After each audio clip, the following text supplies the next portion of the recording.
പിതാവിന്റെയും പുത്രന്റെയും പരിശുദ്ധാത്മാവിന്റെയും നാമത്തിൽ ആമേൻ. അമ്മേ പരിശുദ്ധ അമ്മേ, അമ്മേ പരിശുദ്ധ ദൈവമാതാവേ, കൃപാസനത്തിലൂടെ ഞങ്ങൾക്കും ഞങ്ങളുടെ ദേശത്തിനും അമ്മ മധ്യസ്ഥം തേടി തന്ന എല്ലാ അനുഗ്രഹങ്ങൾക്കും കൃപകൾക്കും ഞങ്ങളിപ്പോൾ ഹൃദയം നിറഞ്ഞ നന്ദി പറയുന്നു. അമ്മേ പരിശുദ്ധമ്മേ, ദൈവമാതാവേ, 2004 ഡിസംബർ 7 ഉച്ചകഴിഞ്ഞ് 2:30 കൃപാസനത്തിൽ സംഭവിച്ച അമ്മയുടെ പ്രത്യക്ഷപ്പെടലിനെക്കുറിച്ച് തിരുസഭയ്ക്ക് സമർപ്പിച്ചിരിക്കുന്ന പഠനരേഖകളുടെ സഭാത്മകമായ പഠനം ആരംഭിക്കുവാൻ ഞങ്ങൾ പ്രാർത്ഥിക്കുന്നു. അമ്മേ പരിശുദ്ധമേ, ഭൂസ്വർലോകങ്ങളുടെ രാജ്ഞിയായ അങ്ങേയ്ക്ക് ഭൗമസംരക്ഷണത്തിനായി പ്രപഞ്ചപ്രകൃതിയെ തന്നെ തിരുസഭ പ്രതിഷ്ഠിക്കുവാൻ ഈ പ്രത്യക്ഷീകരണം വഴി ഇടയാക്കണമേ. പരിശുദ്ധമേ, ജപമാല മാതാവേ, സകല കൃപാസനം പ്രാർത്ഥനയോടും ചേർത്ത് ഞങ്ങളിപ്പോൾ പ്രാർത്ഥിക്കുന്ന ഈ കുടുംബത്തിന്റെ പ്രത്യേക നിയോഗം പറ മക്കളെ.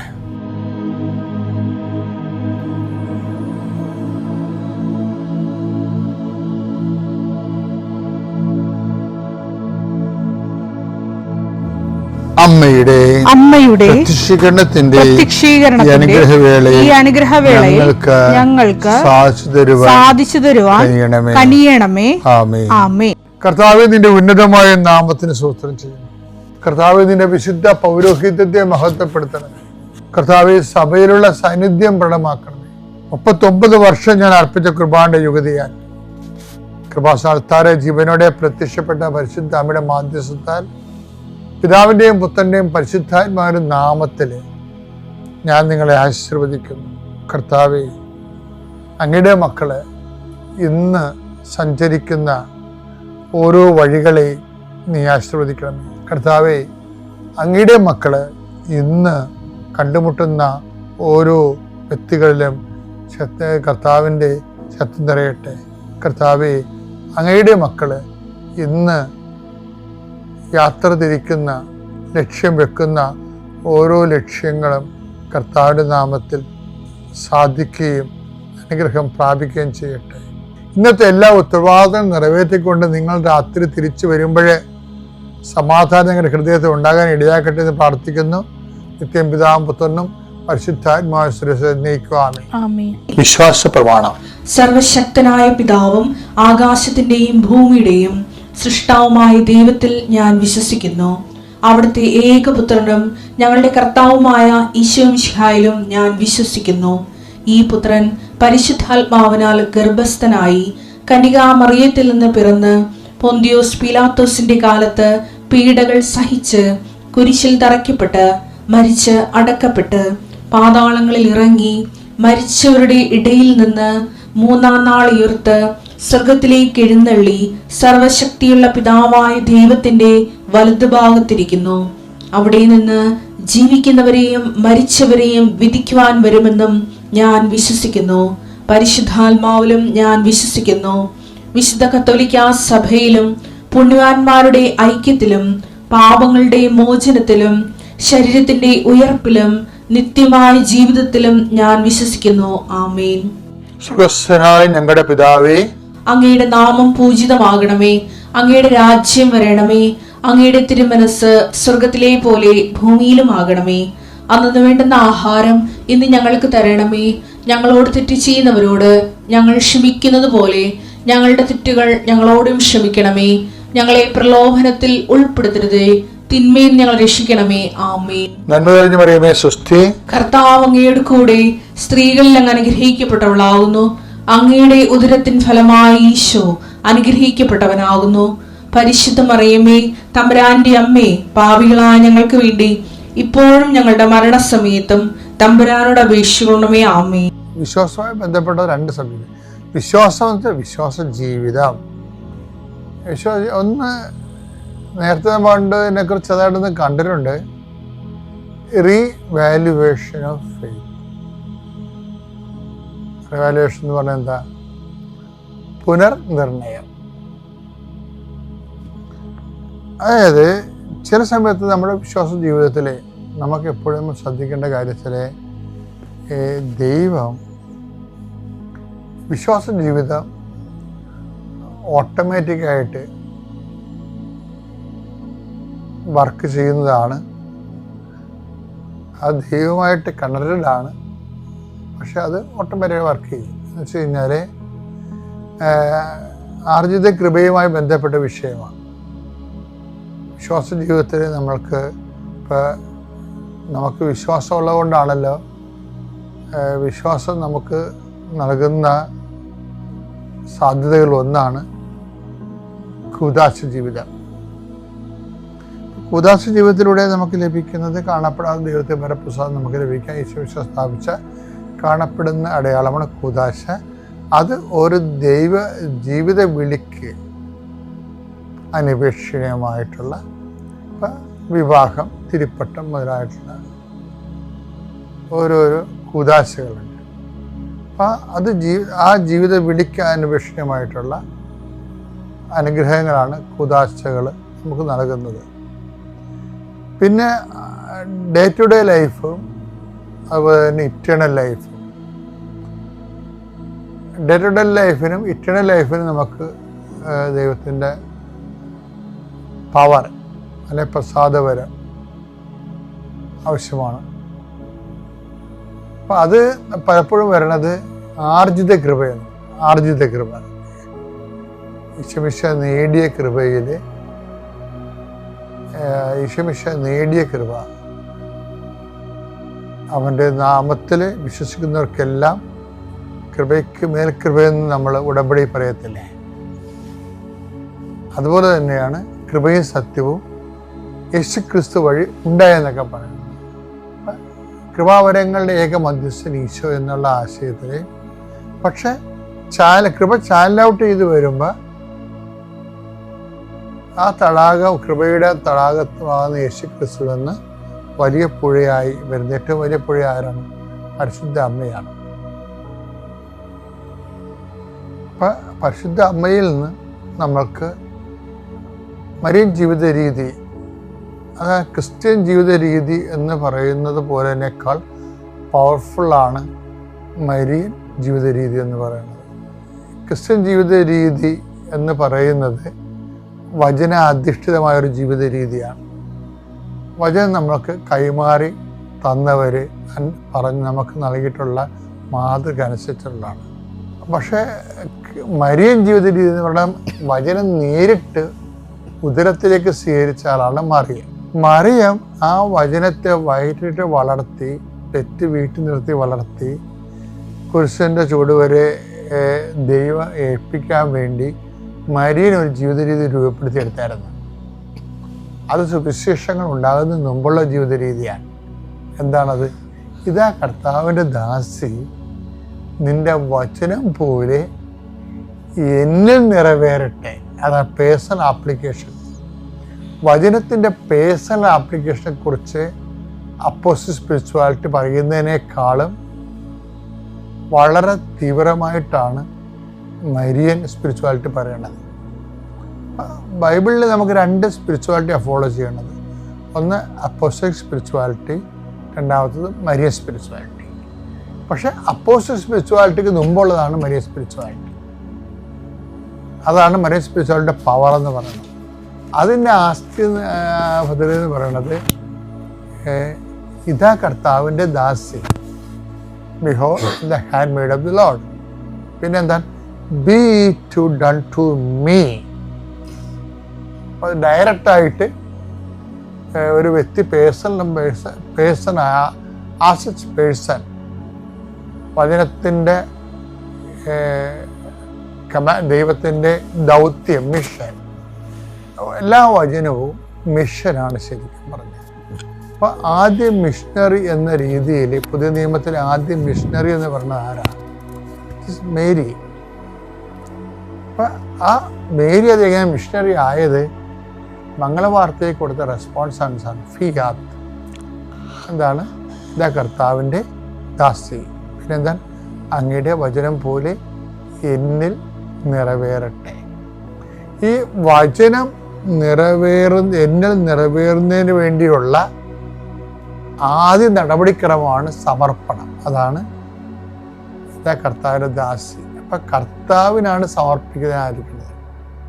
കർത്താവിനാണ് നമ്മൾ സമർപ്പിക്കുന്നത് എന്ന് വെച്ചാൽ കർത്താവിൻ്റെ വചനത്തിനാണ് നമ്മൾ സമർപ്പിക്കുന്നത്. വചനം അനുസരിച്ച് ജീവിക്കുമ്പോൾ, വചനം മാത്രമല്ല, സഭയിലാകുമ്പോൾ ഉണ്ടാകുന്ന വിഷയം സുവിശേഷം ഉണ്ടാകുന്നതിന് മുമ്പ് ഉണ്ടായിട്ടുള്ള ഒരു സോഴ്സുണ്ട്, ദൈവിക വെളിപാടിൻ്റെ. അതെന്താണ്? അത് ട്രഡീഷനാണ്, പാരമ്പര്യമാണ്. അത് സുവിശേഷം ഉണ്ടാകുന്നതിന് മുമ്പ് ഉണ്ടായതാണ്. സുവിശേഷം ഒരു ഫസ്റ്റ് തെസ്സലോനിക്ക ലേഖനങ്ങളൊക്കെ എഴുതുന്നതാണ് ആദ്യത്തെ പുസ്തകങ്ങൾ. എഴുത്ത് റിട്ടൺ ട്രഡീഷനിൽ വരണത് തെസ്സലോനിക്കയാണ്. അപ്പം അതിന് മുമ്പ് ട്രഡീഷനുണ്ട്. അതിനു മുമ്പുണ്ടായിരുന്ന പരിശുദ്ധ കുർബാനയെല്ലാം ട്രഡീഷണലായിട്ടാണ് ചെയ്തുകൊണ്ടിരുന്നത്. അത് പരിശുദ്ധ കുർബാനയും അതിനോട് വന്ന ജ്ഞാനസ്ഥാനങ്ങളും ഒക്കെ ട്രഡീഷണലായിട്ടാണ് ചെയ്തുകൊണ്ടിരുന്നത്, പാരമ്പര്യമായിട്ട്.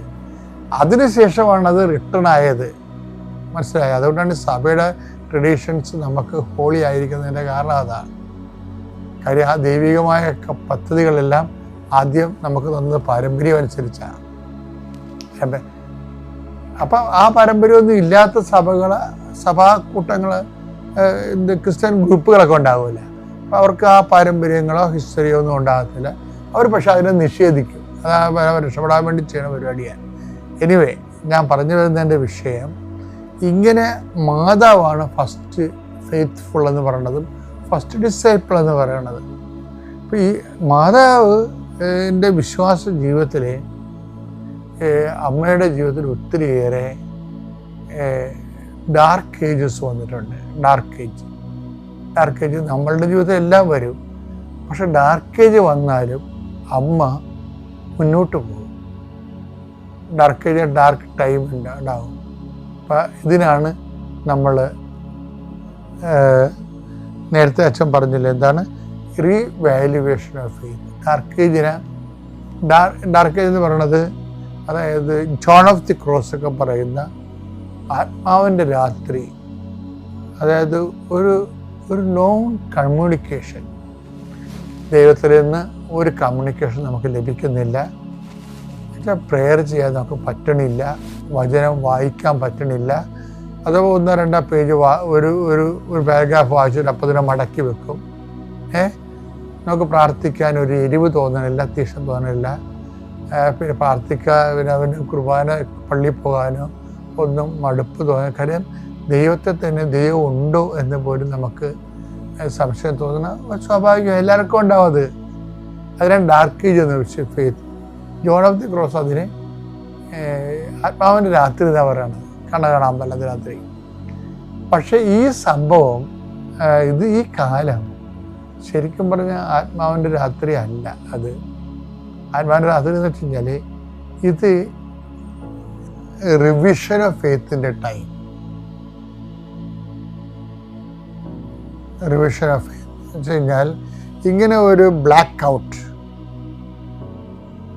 ഔട്ട് വന്നു കഴിഞ്ഞാൽ നമ്മൾ എന്ത് ചെയ്യണമെന്ന് വെച്ചാൽ ആ കാലങ്ങളിലെല്ലാം, കഴിഞ്ഞ കാലങ്ങളിൽ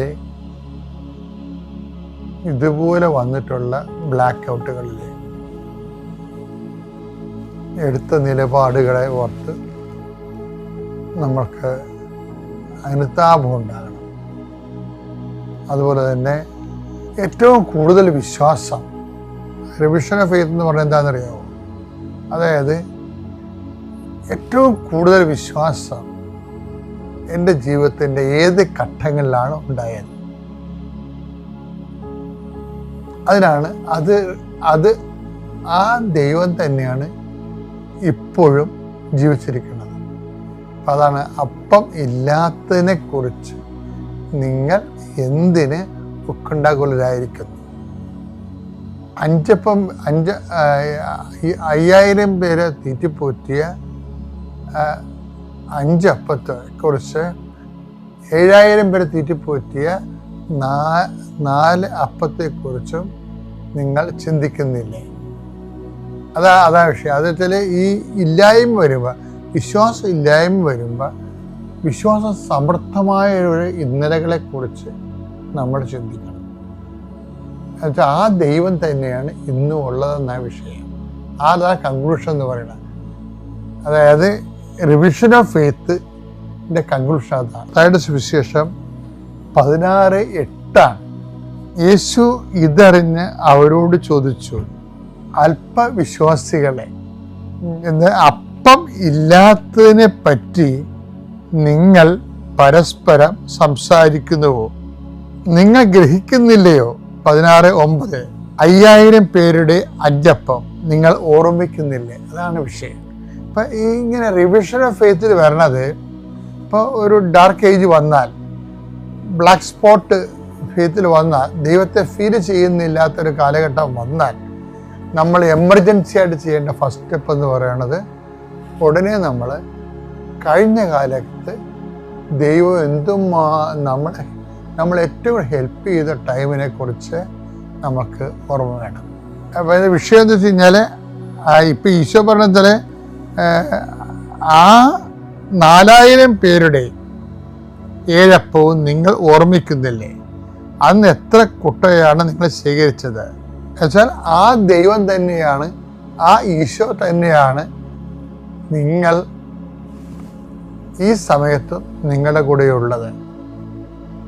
അത് പറയാൻ കാരണം, ഈ ബൈബിൾ അവസാനിക്കുമ്പോൾ ഈ മത്തായിയുടെ സുവിശേഷം ഇല്ലേ, 28:20 പിതാവിൻ്റെയും പുത്രൻ്റെയും പരിശുദ്ധാത്മാവിൻ്റെയും നാമത്തിൽ ജ്ഞാനസ്നാനം നൽകുകയും ഞാൻ നിങ്ങളോട് കൽപ്പിച്ചതെല്ലാം അനുസരിക്കുവാൻ അവരെ പഠിപ്പിക്കുകയും. എന്താ വിഷയം? യുഗാന്ത്യം വരെ ഞാൻ നിങ്ങളുടെ കൂടെ ഉണ്ടാവും, whether you experience me or not. മനസ്സിലായി? അപ്പം നമുക്ക് വിശ്വാസം തോന്നിയാലും ഇല്ലെങ്കിലും അത് യേശുക്രിസ്തുവിന്റെ സാന്നിധ്യത്തെ ബാധിക്കുന്നില്ല. കാലത്തിൻ്റെ അവസാനം വരെ ഞാൻ നിങ്ങളുടെ കൂടെ ഉണ്ടാകും. അപ്പോഴേ ഇപ്പം നമുക്ക് 0 എക്സ്പീരിയൻസ് ആണ്, നമുക്ക് ഫെയ്ത്ത് ബ്ലാക്ക് ഔട്ടാണ്, നമുക്ക് ഇപ്പോഴും ഒരു ഡാർക്ക് ഏജ് ആണ് വരണമെങ്കിലും, നമ്മൾ ഏറ്റവും കൂടുതൽ ദൈവാനുഭവം പ്രാപിച്ച ഒരു കാലമുണ്ട്, ദൈവത്തെ അനുഭവിച്ച കാലം. ചിലപ്പോൾ ആദ്യ കുർബാന ആയിരിക്കാം, ആദ്യ കുർബാന കാലമായിരിക്കാം, അല്ലെങ്കിൽ പരീക്ഷ ജയിച്ച കാലമായിരിക്കാം, അല്ലെങ്കിൽ അപകടം നിന്ന് രക്ഷിച്ച കാലമായിരിക്കാം. കുടുംബങ്ങളിൽ നമ്മൾ പ്രാർത്ഥന സംഖ്യയെ കൊണ്ട് പ്രാർത്ഥിച്ചപ്പോൾ ദൈവം നമ്മളെ കേട്ട കാര്യമായിരിക്കാം. പക്ഷെ ഇപ്പോഴത്തെ സങ്കടം കൊണ്ട് നമ്മളത് മറന്നു പോണതാണ്. ദൈവം ഇല്ലാത്ത കൊണ്ടല്ല, ഇപ്പോഴേ സങ്കടം കയറിയപ്പോൾ നമ്മൾ പഴയ എക്സ്പീരിയൻസ് എല്ലാം മറന്നു പോകുമ്പോൾ കർത്താവ് തരുന്ന മരുന്ന് എന്താണ്? ഓർമ്മിക്കണില്ലേ? 5000 പേരുടെ 5 അപ്പം, 4000 പേരുടെ 7 അപ്പം നിങ്ങൾ ഓർമ്മിക്കുന്നില്ലേ എന്നാണ്. അപ്പം ഓർമ്മിക്കുക, പഴയ കാലങ്ങളെ ദൈവാനുഗ്രഹം ഓർമ്മിപ്പിക്കുക ആണ് ഫെയ്ത്ത് റിവിഷൻ കൊണ്ട് ഉദ്ദേശിക്കുന്നത്. അത് ഈ ആത്മാവിൻ്റെ രാത്രിയിലാണ് നടക്കേണ്ടത്. വിശ്വാസത്തിൻ്റെ ഇരുണ്ട രാത്രി, 0 ഗോഡ് എക്സ്പീരിയൻസിൻ്റെ ടൈമിന് അങ്ങനെ വരാം. അപ്പം തന്നെ എമർജൻസി ആയിട്ട് ഓർക്കുക, മത്തായിയുടെ 28:20 കാലത്തിൻ്റെ അവസാനം വരെ ഈശോ പറഞ്ഞിട്ടുണ്ട്. നമ്മുടെ കാലമായാലും പ്രപഞ്ചത്തിൻ്റെ കാലമായാലും ഗോഡ് ഈസ് പ്രസൻറ്റ്. ഒരിക്കലും ഗോഡ് ആബ്സെൻ്റ് അല്ല. അപ്പം അതുകൊണ്ട് തന്നെ നമ്മുടെ ഒരു ഏറ്റവും എമർജൻസി ആയിട്ടുള്ള ഫസ്റ്റ് എയ്ഡ് എന്ന് പറയുന്നത് പൂർവ്വകാലങ്ങളിൽ ദൈവത്തിൻ്റെ ആ മാനിഫെസ്റ്റേഷൻ റീകോൾ ചെയ്യുക. ഞാൻ ഉപ്പ് കൊടുക്കും, ക്ലാസ്സിൽ ഇച്ചിരി വെള്ളമെടുത്ത് വിശ്വാസ പ്രമാണം ചൊല്ലി.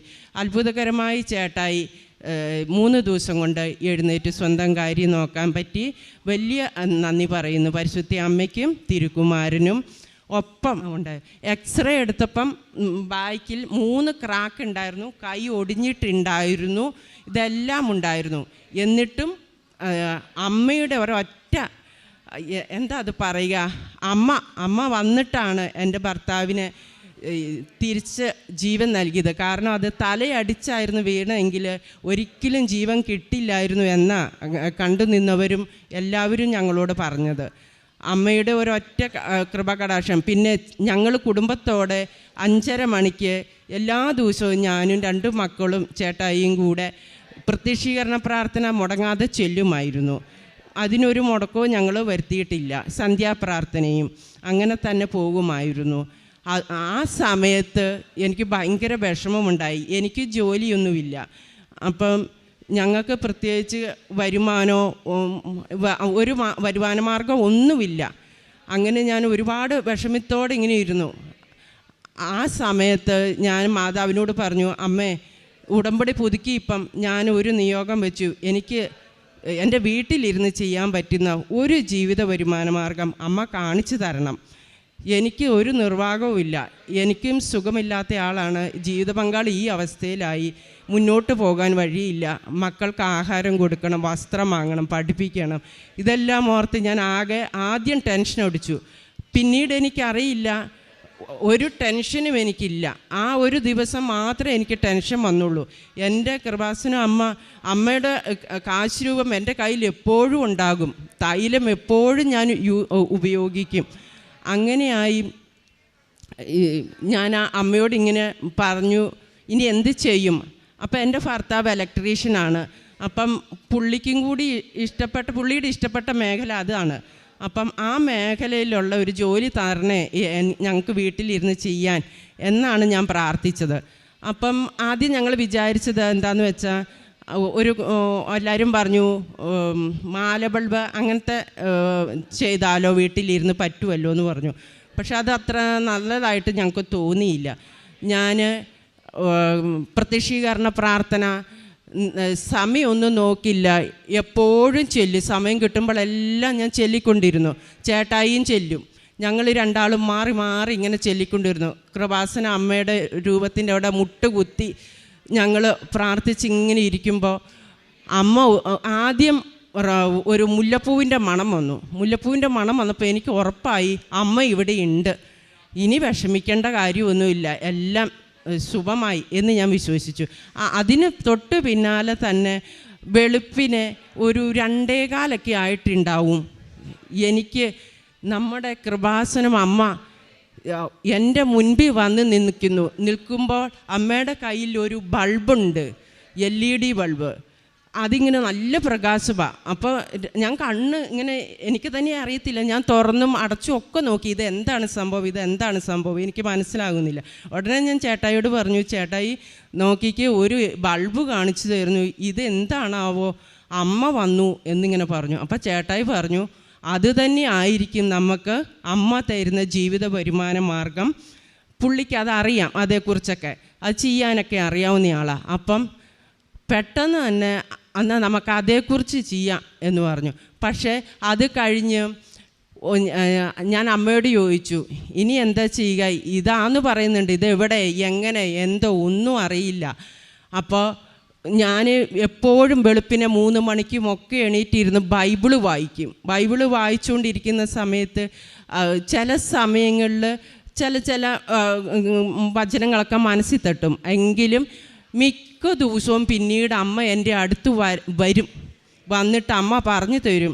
ഞാൻ ചോദിച്ചു, ഈ ബൾബ് എവിടുന്നാണ് നിർമ്മിക്കുന്നത്, ഇത് എവിടുന്ന് കിട്ടും, ആരാ, ഒരു മലയാളീനെ വേണമല്ലോ എന്ന് പറഞ്ഞു. അപ്പോൾ അമ്മ എനിക്ക് പത്തനംതിട്ട എന്ന് കാണിച്ചു. അപ്പം ഞാൻ ചോദിച്ചു, പത്തനംതിട്ടയോ? അപ്പോൾ അമ്മ പറഞ്ഞു, ആ പത്തനംതിട്ട എന്ന് പറഞ്ഞു. പിന്നെ അമ്മ പോയി.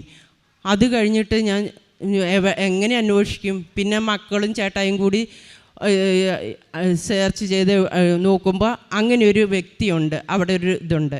അപ്പോൾ ഷിജു എന്ന് പറഞ്ഞ, എന്നിട്ട് പിന്നെ ആ വ്യക്തിയോട് ഞങ്ങൾ വിളിച്ച് ചോദിച്ചു.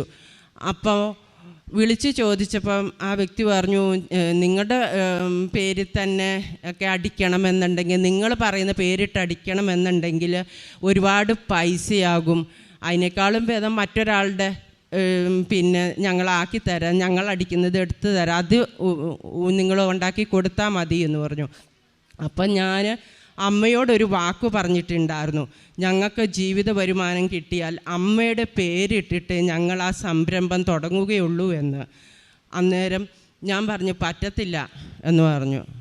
അത് കഴിഞ്ഞ് പിന്നെ ഒന്നും കൂടി ആലോചിച്ചു. ഞങ്ങൾ പറഞ്ഞു, ഞങ്ങൾക്ക് ഇങ്ങനെ ഒരു പേര്, കൃപ, ഞങ്ങളുടെ ബൾബിൻ്റെ പേര് കൃപ എന്ന പേരിലൊന്ന് അടിച്ചു തരുമോ എന്ന് ചോദിച്ചു. അന്ന് വൈകുന്നേരം തന്നെ ആ മോൻ, രാവിലെ പറ്റിയല്ല എന്ന് പറഞ്ഞാൽ മോൻ പറഞ്ഞു, ആ ചെയ്ത് തരാമെന്ന് പറയുന്നു. ആ കുട്ടി ഞങ്ങൾക്ക് വേണ്ട എല്ലാ കാര്യങ്ങളും ചെയ്തു തന്നു. പക്ഷെ ആ സമയത്ത് പൈസയില്ല, ഞങ്ങളുടെ കയ്യിൽ ഒരു പൈസയില്ല. അപ്പം ഞാൻ അമ്മയോട് ചോദിച്ചു, ഞാൻ ഡേറ്റ് ഇട്ട് പ്രാർത്ഥിക്കും 7 ദിവസം. അങ്ങനെ ഞാൻ അമ്മയോട് ചോദിച്ചു, അമ്മ പൈസ 1 രൂപ പോലും ഇല്ല, 0 ബാലൻസ്, എന്താ ചെയ്യുക? അപ്പം അമ്മ പറഞ്ഞു, നിൻ്റെ വീട്ടിലുണ്ട് എന്നിങ്ങനെ തന്നെ അമ്മ എന്നോട് പറയണത്. അമ്മ വരും ഇങ്ങനെ ഓരോ കാര്യം പറഞ്ഞു തരിക. അപ്പം ഞാൻ പറഞ്ഞു, വീട്ടിലോ? ഞാൻ നോക്കിയിട്ട് ഒന്നും കാണുന്നില്ല. അവസാനം എൻ്റെ കയ്യിൽ ഒരു വള കിടപ്പുണ്ട്. ആകെ ഒരു വള മാത്രമേ കയ്യിലുള്ളൂ. ആ വള പൊട്ടിയത് കൊണ്ട് അത് ഊരാതിരുന്ന വളയാണ്. അപ്പോൾ തോന്നി അതേ ഉള്ളൂ ഇവിടെ. അപ്പോൾ വള തന്നെ. ഉടനെ ഞാൻ വള വിറ്റ് കഴിഞ്ഞ് പൈസ തികയോ ഇല്ലയോ എന്ന് സംശയം ഉണ്ടായിരുന്നു. പക്ഷേ ആ വള വിറ്റപ്പോൾ അവർ പറഞ്ഞ അത്രയും പൈസയും ആ വള വിറ്റ് ഞങ്ങൾക്ക് കിട്ടി. ഞങ്ങൾ സാധനം എല്ലാം റെഡിയാക്കി ഇറക്കി. അത് കഴിഞ്ഞ് പിന്നെ അവരോട് കാര്യങ്ങൾ പറഞ്ഞു. പക്ഷെ പെട്ടെന്നൊന്നും അവർ ശരിയാക്കി തരില്ല, 10-20 ദിവസം പിടിക്കുമെന്ന് പറഞ്ഞു. പിന്നെ ലൈസൻസ് എടുക്കണമെന്നൊരാഗ്രഹം ഉണ്ടായി ഞങ്ങൾക്ക്. അങ്ങനെ പഞ്ചായത്തിൽ പോയി. പഞ്ചായത്തിൽ ചെന്ന് കഴിഞ്ഞപ്പം അവർ പറഞ്ഞു, അവരിങ്ങനത്തെ ഒന്നും കേട്ടിട്ടില്ല, നമ്മുടെ മാനന്തവാടിയിൽ ഇല്ലയെന്നാണ് ഞങ്ങളോട് പറഞ്ഞത്.